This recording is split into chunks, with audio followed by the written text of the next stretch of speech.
pagdiriwang, ng pagkakalat ng mga bato at ang pagtitipon sa mga ito, ng pagyayakap at paglalayo.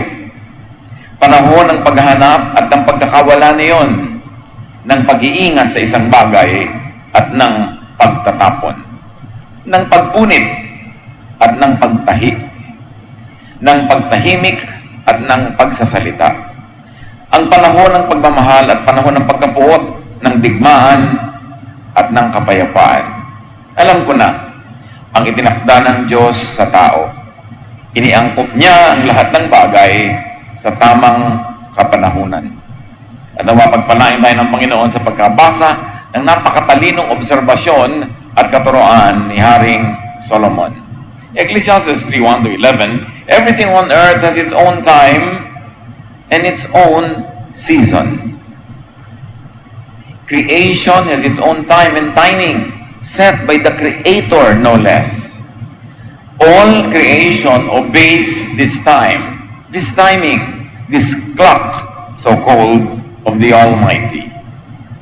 Tahimik ang puso na sumasang-ayon, nakikiayon, dumadaloy sa takbo ng panahon. At maligalig ang buhay ng taong sumasalungat, lumalaban at tumatakas sa daloy ng panahon. Ecclesiastes 3:2-11, there is a time for birth and death, planting and reaping, for killing and healing, destroying and building. Malinaw na malinaw yung mga extremes.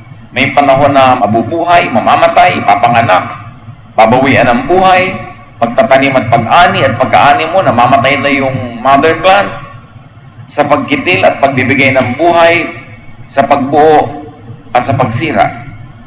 For crying and laughing, weeping and dancing, for throwing stones and gathering stones, embracing and parting.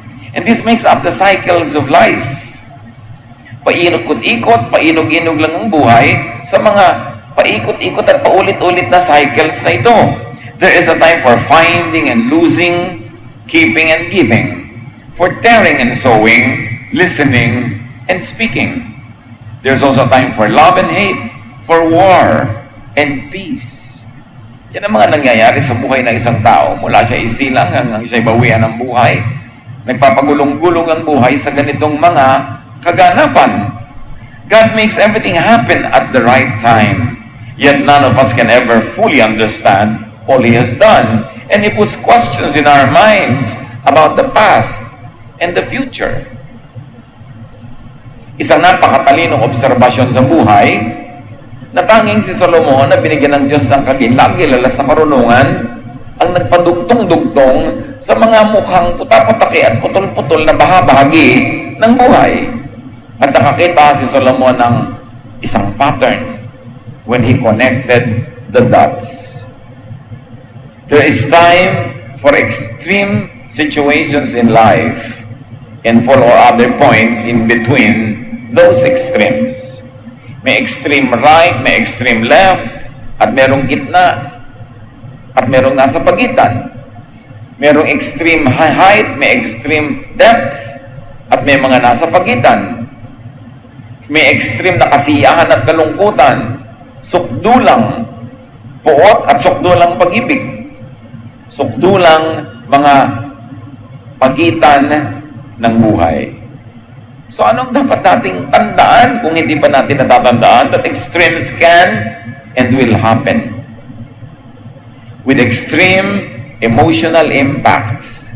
Hindi tayo dapat magulat kung may namamatay kasi hindi naman tayo nagulat nung nabuhay siya. Hindi tayo dapat magulat na may nawawala kasi meron din naman tayong natatagpuan. Hindi tayo dapat na sobrang malungkot na may nagwawakas kasi nagkaroon naman yun ng simula. At kung hindi magwawakas ang isang bagay, hindi magkakaroon ng panibagong simula, yung papalit, yung hahalili doon. Hindi tayo dapat sobrang magluksa kapag may mga nagaganap na pagkalugi. Kasi meron din naman mga katumbasyon na ganansya sa buhay. May dumarating, may umaalis. merong matingkad at merong maputla. May pagkaing masarap at hindi. May araw na malungkot at may araw na masaya. Extremes will happen. So be ready for life's extremes and for all the points in between. A godly person who believes in the Almighty, who has trust in God, will accept, enjoy, and benefit from what is at hand. Kung ano ang nasa mesa, sinasabi ng maraming matatanda na nagtuturo sa mga bata, yan ang pagkain. Huwag mong hanapin yung wala sa mesa. Ito ang nasa mesa, yan ang kainin mo. Kung ano ang meron tayong pera, yan ang budget. Kung anong nagaganap, yun ang gawin mo. Kung anong trabaho dapat paghati-hatian, yun ang paghahati-hatian. Accept, enjoy, and benefit from what is available, what the time allows to happen. Sense, feel, and know time. What the time of hand is about and what it is for. Dapat tayo'y makiramdam, magmatsyag, manuri kung para saan ang araw na ito, ang oras na ito, ang minutong ito. Kasi merong araw na itinakda pang malungkutan. Malungkot di malungkot ka. Kasi yun ang assignment ng araw na yon, kalungkutan. May araw na pang kasiyahan. Oo, kitang-kita mo sa lahat ng senyales sa paligid na pagsasaya ang araw na ito, magsaya ka. May mga araw na pagtitipid, hindi magtipid ka. May araw ng paglustay, maglustay ka. Kasi ipapakilala sa iyo ng mga nangyayari sa paligid kung para saan ang oras na yon. May oras ng pag-aaral.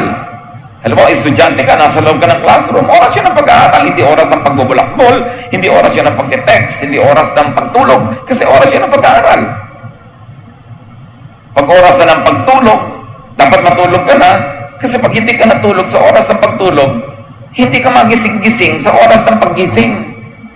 Pag may sinimula kang mali dito, may mali doon na bunga yun. Pag oras ng pag-iwas sa mga manliligaw, umiwas ka dahil hindi ka pa handa, bata ka pa, pero pag nagpaligo ka agad at humarurot ka na at sumama ka agad, hindi pa oras ang pagdurusa mo, nagdurusa ka na. Hindi pa oras na maging ina ka na tuloy.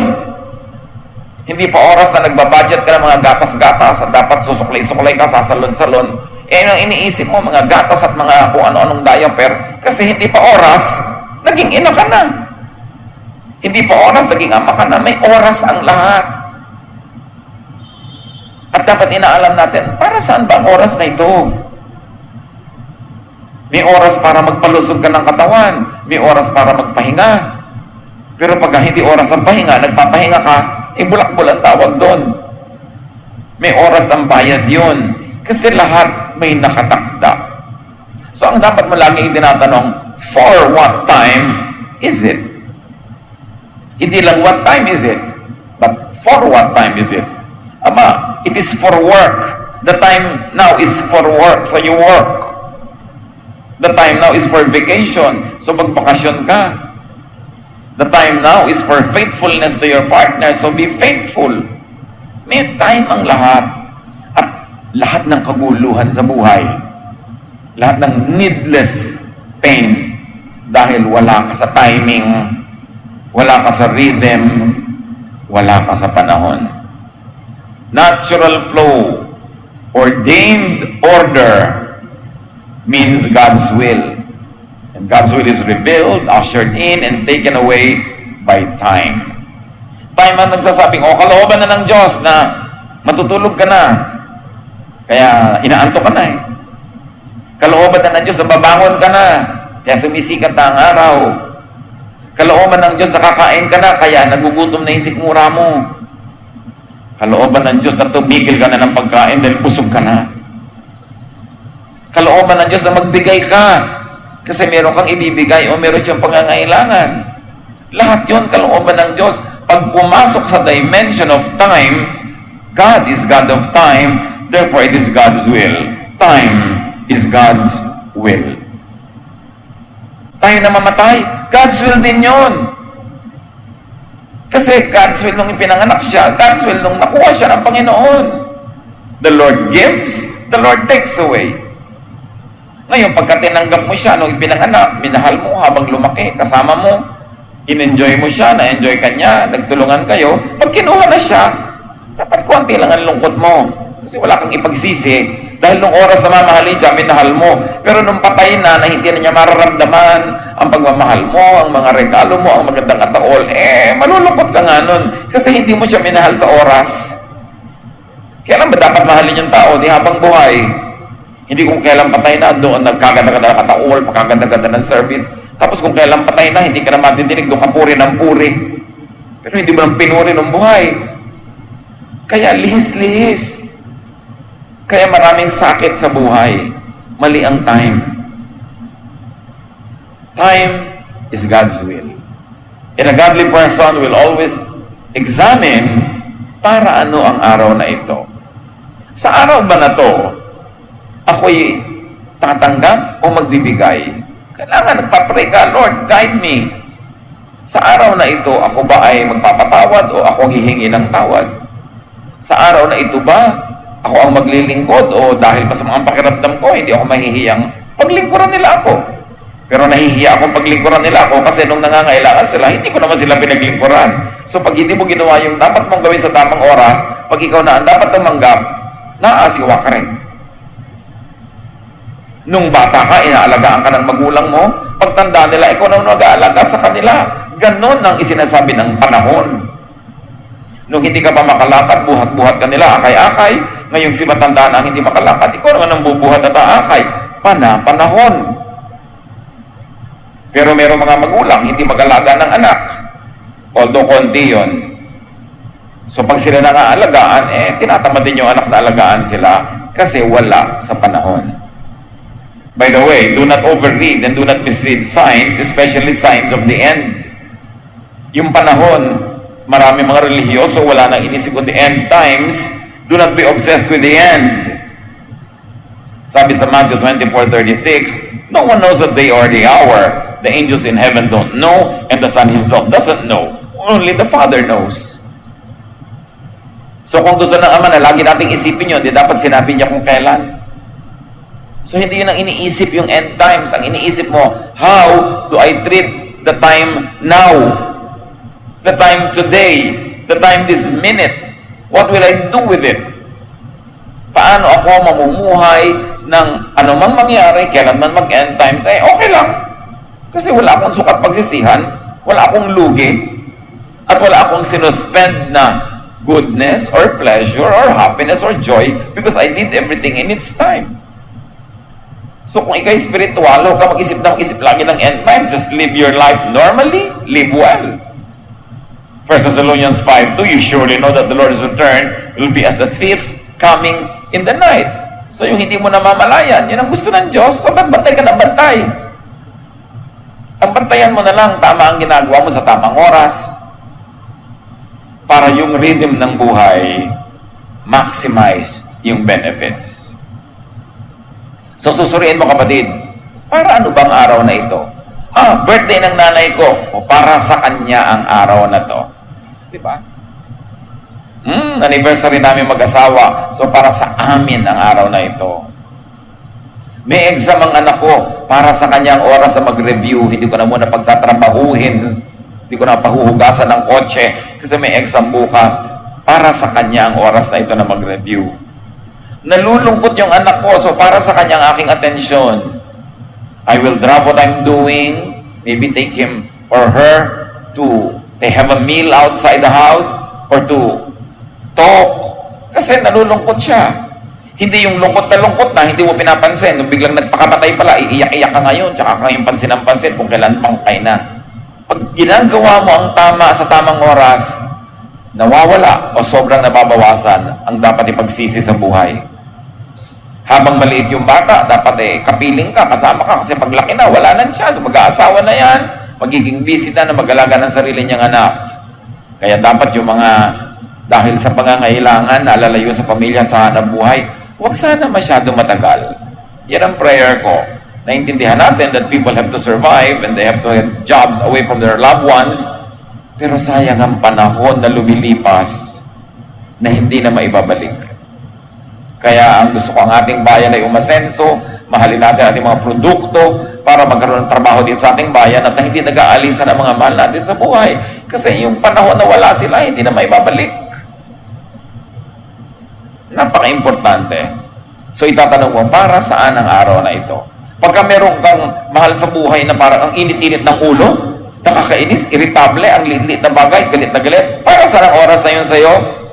Para sa pagpapasensya. Hindi para sa pagpatol. Mga mag-asawa, meron kumisang isa nagpapahiwatig na kailangan niya ng oras mo, atensyon mo, ng suyo mo. Para sa kanya ang oras na yun. Hindi ka para magtamad-tamaran, magbingi-bingihan. Kailangan ka ba? Para saan ang oras na ito? Para ba ito sa pamumuhunan? Bumubukas ba ang mga pinto na magkakaroon ako ng hanap buhay, ng negosyo na pwede ako mamuhunan? Para sa investment ba ang panahon? Para ba sa pagtatanim? O para naman sa pag-ani? Ang tagal-tagal na nating ipon ng ipon, trabaho ng trabaho, hindi tayo nag-enjoy. So para saan itong weekend na ito? Para naman sa bakasyon. Para tayo sumaya, para tayo magkaroon ng kasiyahan sa buhay. Pagmalinaw kung ano ang panahon, sumakay.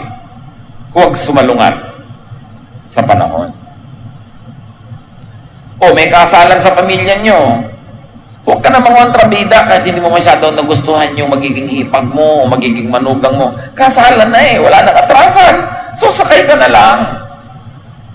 Kung isa may kinakasal ako yung nanay nung bride na kasi mangot buong seremonya. Gusto ko sabihin, mother, kung ayaw mo ng kasalang ito, lumabas ka. Aaten-aten ka dito, ang kapal-kapal lang makeup mo, tapos nakasimangot ka. Heto na to, wala nang atrasan. Sumakay ka na lang para mag-enjoy ang lahat. Hindi nasa video, nakasimangot ka. Yung minanugang mo, sumama ang loob, buong buhay. Ang iniisip niya, maghihiganti siya sa'yo. Kasi, ando na Pag nandun na, tanggapin na, sumakay ka na lang para masaya. Kasi malinaw para sa ng panahon, kasalan, di para sa kasiyahan. O ano pa? May nakaburol, may matay, namamatay, may iyak ng iyak, pigil ka ng pigil. Panahon na pag-iyak yan, nayaan mo siya. Kasi, may namatay natural, nalulungkot siya. Ang ginagawa natin, pag may iyak, pigil ka ng pigil, huwag kang umiyak. Panahon yun ng pagluha. Titigil din yung pagka napagod. At alam nyo ba na ang pagluha ay blessing? According to science and many researches, the lacrimal glands, the glands that create the tears, actually expel a lot of toxins from the body through the tears. Kaya ang pag-iyak, nakaka-detox. Umaalis sa mga laso sa katawan mo, dumadaan sa luha. Kaya yung mga mahilig umiyak dyan, sigurado pag-iyak nyo, tulog na tulog kayo, di ba? Ang sarap itulog yung nakatulugan mo ng paggalngal. Kasi nare-relax ka So may blessing din ang pag-iyak. Kung napapaiyak ka, umiyak ka.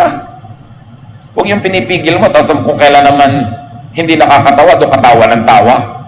Yung mga maling timing, makiramdam sa panahon, maging mulat. Makibagay, makiayon, makisama, makiisa sa panahon. Kung nalulungkot kayo, iparamdam nyo. Merong aalis na papaiyak ka, di umiyak ka. Hindi kung kailan wala na, tsaka kaiiyak. Ba't mo kailangan ilihim ang nadarama mo? Hindi naman nakakahiya na nalulungkot ka kasi mahal mo yung aalis. Panahon yun ang pag-iyak, di iiyak mo. Pero pag panahon naman ng kasiyahan, kasiyahan. Move on time. Ano ba yung on time? Yung as planned, as intended, tugma sa takdang oras. On time. Kaya pag sinabi na may kasalan, alas 4, dapat nandun ka 3:45. Hindi yung ninang na ninang ka, darating ka 5. Gutom na ang lahat, ikaw na lang ang wala pa. Nabinbin na lahat, umatras ang schedule ng lahat dahil wala ka pa. Dapat you are on time. Hindi yung late na late ka darating, ang aga-aga mong aalis. Ba't ka ba umaten? Ilagay mo yung sarili mo sa ganoon sitwasyon. Bakit ka, mga tao, lagi nagmamadaling umalis? Parang mauubusan ang pinto. Lasapin ang lahat. Enjoy it. So you move on time, according to plan, and you move in time. Yung in time naman, hindi sinasadya, pero ganun ang inabutan mo, so sumakay ka na lang. Let's say you arrived in time for the meal, o di kain na. Hindi on time yun kasi natsyempohan mo, yun ang ibig sabihin nun. So kung ano yung natsyempohan mo, sumakay ka na lang.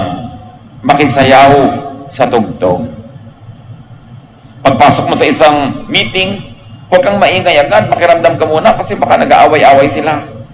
Tapos biglang may sasabihin kang walang-wala sa lugar, o kaya very solemn yung usapan, papasok ka na ang ingay-ingay mo. Whenever you enter a room, be quiet, makiramdam ka muna bago ka kumibo. Para nakabagay ka doon sa nangyayari. At yung on time na yan, nag-aaral ka, mag-aaral ka, may exam, ipasa mo. Hindi yung lampas na bago mo makita yung opportunity. Sabi nga nila, strike the iron while it's hot. Alam nyo yung bakal na pinupokpok ng mga panday na nagbabaga sa init. Pag lang yun mainit, dun mo lang yun pwedeng bigyan ng hugis, pukpukin, iliko, ituwid, pilipitin. Pero pag lumamig na yan, hindi mo na magagalaw. Ganon din ang mga pagkakataon sa buhay. Merong hot. Itong hot ngayon, gawin mo to. Ito ang magandang negosyo ngayon, hindi yung kulelat ka na tsaka ka pasasali. Kailangan kung kailan pinakamaganda yung timing, dun ka papasok. Ngayon, kung hindi malinaw ang panahon, hindi mo malaman para sa abang oras na ito, then lumikha ka ng panahon. Wala namang talagang malinaw na indicator kung para sa ng oras na ito, di gawin mo yung gusto mo. Gusto mo, pasayahin mo para maging masaya yung panahon. Gawin mo ang panahon ng pagtatanim, panahon ng pagtatrabaho, panahon ng pagpapahinga. Ano man yon, free ka na bigyan nyo ng hugis kung walang malinaw na hugis. At syempre, pagandahin mo, imbes mabangitin. Create an event. Create the meaning of time. Make the iron hot by striking. Dalawang klase ang tao. You strike the iron while it's hot, but you have to wait that it becomes hot on its own. Or it is not hot, pinukpok mo ng pinukpok, iinit din yan, you make it hot by striking. Proactive ka. Yung iba, they react to the situation. Some people create the situation. So pwede mong gawin yun. Ikaw ang mag-create ng dynamics. Ikaw ang mag-create ng ito bang grupo, naka-table mo, magiging masaya o hindi. Mag-uusap-usap pa kayo, hindi kayo magkikibuan. You have the power to create the situation. So use your opportunity to create time and the content of that time. Kung minsan, di ba, napapalagay ka sa handaan, kasalan, isang mesang wala nagkikibuan, pwede ka may gawin para magkaroon ng kibuan. Meron naman kibuan ng kibuan, nung sumali ka, biglang nawala ng usapan. Kasi ang topic mo controversial, o nakakainis, o nakakagalit. You can create a situation. And remember, it is equivalent to time. Because yung time dapat ng sadness, nagawa mong time for happiness. Yung time ng katamaran, naging time for industry. Yung time ng hiya, naging time ng expressiveness. Pero meron kang participation doon, kapatid. Lahat tayo nilikha sa wangis ng Diyos. Meron tayong power to create. Because God is creator and God is in us. We have the power to change the situation. Ang asawa mong lalaki, ang anak mong lalaki, ayaw mag-usap, malayo sa isa't isa, ikaw tong ina, ikaw tong asawang babae. You can use your time to bridge the gap between those two persons. Anong pwede mong gawin para sila ilapit sa isa't isa, pagkasunduin? Yung iba, ang ginagamit pa nila sa time nila para pag-awayin yung hindi mag-aaway, ilayo yung dapat sana'y magkalapit. Negative use of time. There is accounting for time. Mananagot tayo sa bawat sandali, sa bawat saglit. Kaya sabi sa Bible, teach us to number our days. Teach us to make our days count. Teach us to be accountable for what we do with time.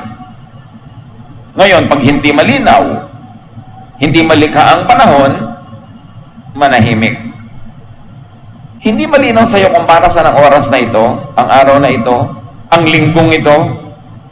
Hindi ka rin makalikha. Kahit sinusubok mo, hindi mo mapalitan, hindi mo maiba, manahimik ka. Mamahinga, maghintay, hanggang luminaw kung para saan ang panahon. Anong ibig sabihin natin, mga kapatid? May problema. Malaking problema. Pero hindi malinaw sa iyo kung anong solusyon. Sumusubok-subok ka ng solusyon, pero hindi naman nakikita mo na ito nga ang magiging solusyon. Ang dapat mong gawin sa ganung mga oras, manahimik. Huwag gumalaw, maghintay. Pag hindi malinaw kung ano ang dapat gawin, huwag gumawa. Kesa may magawa kang mali na kailangan mo pang ituwid o pagsisihan. Pag may ginagawa ka pero masakit, sobrang hirap, asiwa, huwag kumilos. Give it up to the Lord for His time to move. Ipasa Diyos. Yun ang mga ipinapasa Diyos, mga kapatid. Naranasan nyo na ba na meron kayong problema, pero pag ginawa nyo yung solution A, step A, ang dakilang damage. Pag ginawa nyo yung solution B, may ibang damage naman. Pag solution C, may mga damages pa rin. Lahat yun hindi katanggap-tanggap. Huwag nyong gawin yung ABC, manahimik kayo. Because, as you allow the Lord to move, kahit without your participation, you will see things getting into proper arrangement. Kasi yung mga planeta, umaayos yan, lumalakad nang hindi ka nakikialam. Pag malinaw yung solusyon, gawin mo. Pero hindi malinaw, sumubok ka. Pero yung mga sinusubok mo, hindi talaga mag-work, manahimik ka, and be still. Psalm 46:10. Be still and know that I am God. I will be exalted among the nations. I will be exalted in the earth. Ibig sabihin ng Panginoon, manahimik ka, ako ang mananaig. Ako ang maghahari. Ako ang magpapaganap. Kalooban ko ang matutupad. Just step out of the way. Don't get in the way. Be still. Ako ang gagawa. Pag meron kayong gustong gawin na hindi nyo magawa, lahat ng pwedeng kahokbang na naiisip nyo, merong damage that is unacceptable, then don't move. Wait upon the Lord. Huwag kayong gumagawa ng mga mahalagang desisyon na minadali. Huwag kayong iisip na, naku, yung boyfriend ko, mag-a-abroad na. Ang gusto niya, magpa-secret marriage kami. Kasi 1 week na lang, aalis na siya, magpapakasal na ako. Eh, paano kung nagbago isip mo, nagbago isip niya habang wala siya, ang tagal-tagal, nakakasal ka na? Bakit ka magpapaapura? Inaapura ka. Sabi, teka, hindi ako handa. Eh, mawawala ako pagka hindi ka handa. Ay, kung gano'n lang pala, di mawala ka na. Bakit ayaw mo ako maghanda? Ba't ayaw mo ako mag-isip? Ba't mo ako inaapura? Huwag kayong magmamadali sa mga bagay na hindi kayo sure. The safest way is to let the Lord, in His time, arrange everything for you because God cares. God knows, and God is actively participating in our life. Ngayon, pag malinaw na, gawin nyo na kasi mali naman, wala kayong gawin, malinaw na. Pero tandaan nyo, habang hindi malinaw, be still. Maghintay. Isaiah 45:9, Israel, you have no right to argue with your Creator. You are merely a clay pot shaped by a potter. The clay doesn't ask, why did you make me this way? Where are the handles? So, itinulad ng Panginoon ang sarili niya sa isang gumagawa ng palayok. At sabi niya, putik ka lang, ako yung gumagawa ng palayok. Huwag kang makialam, bakit mo ko tinatanong? Ba't wala akong tangkay? Ba't ganito shape ko? Ako yung maker, ikaw yung clay. I am the potter. Let me shape you. At ganon din ang panahon, mga kapatid. Yung ibinibigay ng panahon na ang Diyos, observe it. Panahon ng pagtatrabaho, magtrabaho. Huwag kang manghimasok. Panahon ng pagpapahinga, panahon ng pagpapatawad, panahon ng pagpapagaling, observe it all. Your body will tell you kung ano ang hinihingi ng panahon. The environment will tell you kung ano hinihingi ng panahon. And upon prayer and meditation, lilinaw sa inyo kung ano ang hinihingi ng oras. Will creation contend with the Creator? Will creation contend with Creator's time? So do not go against, do not fight or resist or complain about, do not problematize God's will and God's time. Huwag niyong problemahin. Diyos ang nakakaalam ng mga ganyang bagay. Yung Diyos ko, bakit po namatay na agad ang nanay ko. Ang Diyos ang nakakaalam kung bakit. Huwag mong problemahin. Pag nangyari, pinayagan ng Diyos. Bakit po kaya ganitong nangyari? Hindi ito ang talent ko. Bakit kaya hindi ako pumasa? Nakakalabing isang board exam na ako. Liban sa participation mo kung bakit hindi ka pumapasa, merong participation din ng Diyos. Maaring iniiwas ka sa isang liko ng buhay mo na magagawa mo kung doon ka napapasa agad. Ipagsa Diyos. Do your best, and if still doesn't work, trust that God knows what He's doing. But make sure that it did not work because you neglected it. Pagka ganun, iba na yun. Pero kung ginawa mo ang lahat ng pwede mong gawin, hindi pa rin nag-work, accept it as God's will. Nang matahimik ka kaysa nakikipagbuno ka sa hindi mo naman kayang palitan na pangyayari sa iyong buhay. Acts 16, 6-7, Paul and his friends went through Phrygia and Galatia, but the Holy Spirit would not let them preach in Asia. After they arrived in Mysia, they tried to go into Bithynia, but the Spirit of Jesus would not let them. Nakita nyo? Si Pablo at ang kanyang mga kasamahan gusto mag-mission sa ganung lugar. Ngayon na, pupunta na sila, mangangaral, magtuturo ng Ebanghelyo, pero hindi sila pinayagan ng Espiritu. 2 beses. Kasi, yung panahon is no, not yet. Kung paandarin lang natin ang ating human wisdom, sabihin natin, aba, soul winning yan, kaluluwa rin yan, dapat maturuan yan, ngayon na. Pero, ang Diyos mismo hindi pumayag. Anong natututunan natin yan tungkol sa panahon, mga kapatid? It is not always the right time, even for good deeds. Hindi ko maganda yung gagawin, kahit kailan na lang, gawin. May timing pa rin. Hindi ko may aral kang gustong ituro sa anak mo, kahit kailan na lang gusto mong bungangaan siya dahil mag-aaral ka, gagawin mo. May timing pa rin yun.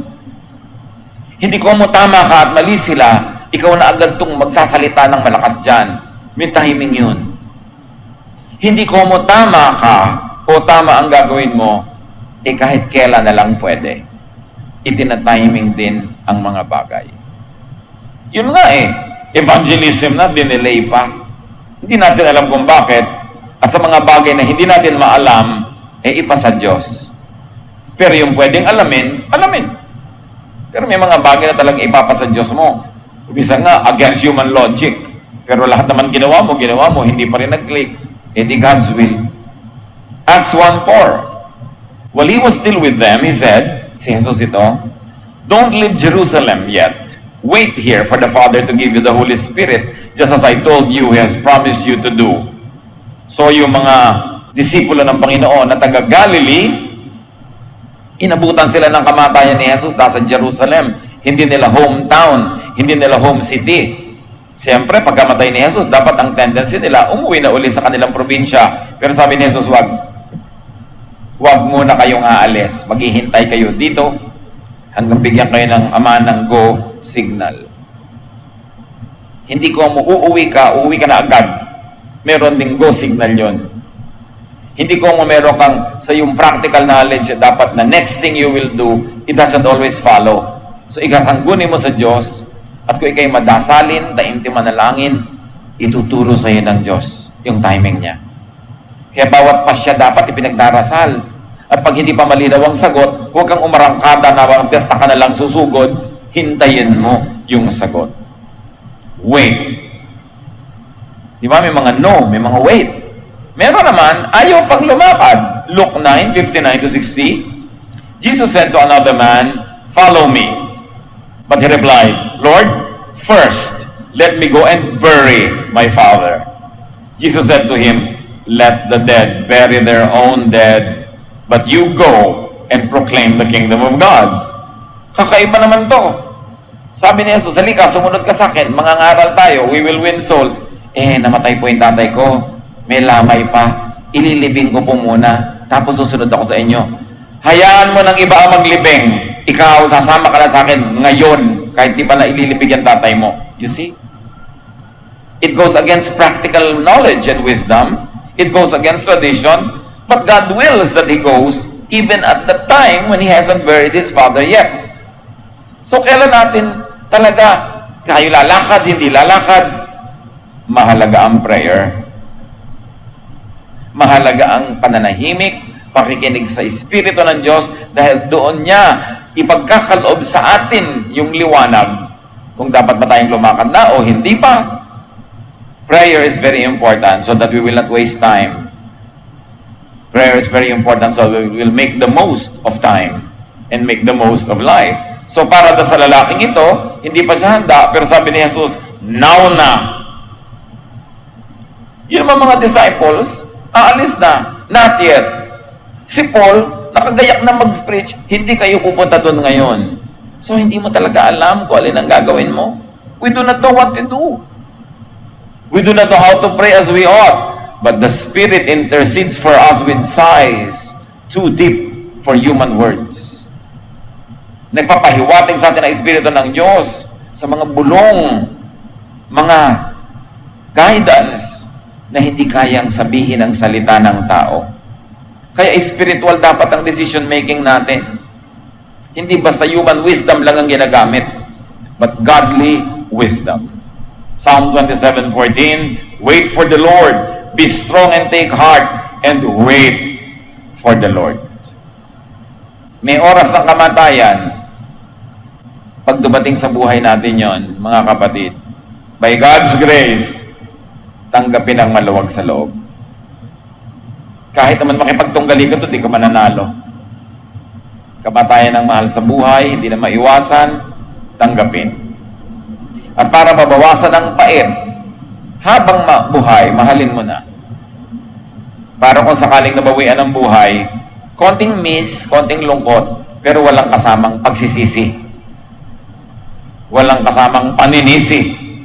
Kasi yun ang mas hirap na dalhin sa buhay. So, nandiyan ang anak mo, mag-aasawa at mag-aasawa yan kung yun ang nakatakda para sa kanya. Pag oras na mag-aasawa, maluwag na ibigay mo siya sa kanyang mapapangasawa. Kaya habang di pa nag-aasawa, mahalin mo na, magmahalan kayo dahil darating ang panahon na talagang yan ay magiging busy sa paggawa ng kanyang bagong pamilya.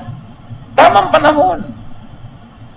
Meron naman mga ina na ibigay na yung kanilang lalaki into marriage, bine-baby-baby pa, hayaan mo na yung asawa niya ang mag-baby sa kanya, hindi na ikaw kasi tapos na ang role mo. Yung asawa naman, you know one of the greatest roles of mothers and fathers is to prepare their children na maibigay sa mapapangasawa in the best possible form. Na kung pwede ka mag-speech, nanay, sa araw ng kasal lang yung anak, sasabihin mo sa manugang mo, manugang, ginawa ko ang lahat para yung anak na ibibigay ko sa inyo yung araw na ito ay may enjoy mo, matutuwa ka, ikagagalak mo, at blessing sa buhay mo. I did everything para sa araw na ito, ma-turn over ko sa iyo ang anak ko na handang-handa na maging mabuting asawa. Hindi yung nag-aasawa na ayaw mo pang ibigay. Nakasama ka pa sa honeymoon.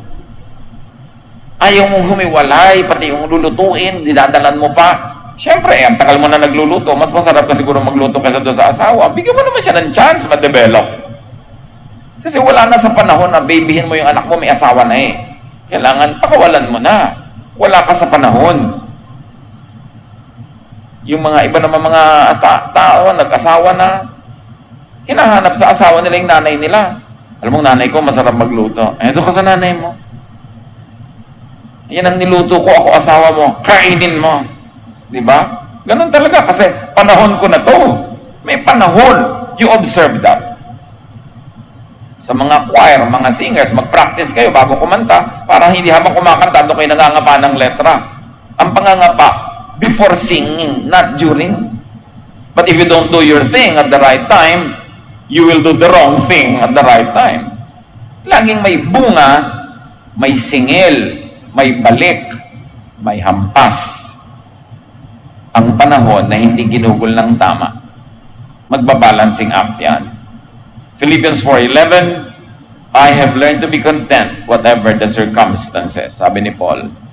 Kung ano ang panahon, panahon ng taggutom, hindi magutom. Panahon ng kainan, hindi kumain. Panahon ng hirap, mahirapan. Panahon ng saya, magsaya. Kahit naman labanan mo yan, di mo rin malalabanan. So relax and enjoy it. flow with time.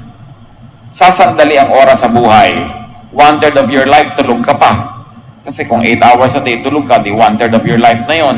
Konti na lang ang natira para mabuhay ka. So huwag mo nang sayangin ang oras sa pagkokorek ng mistake.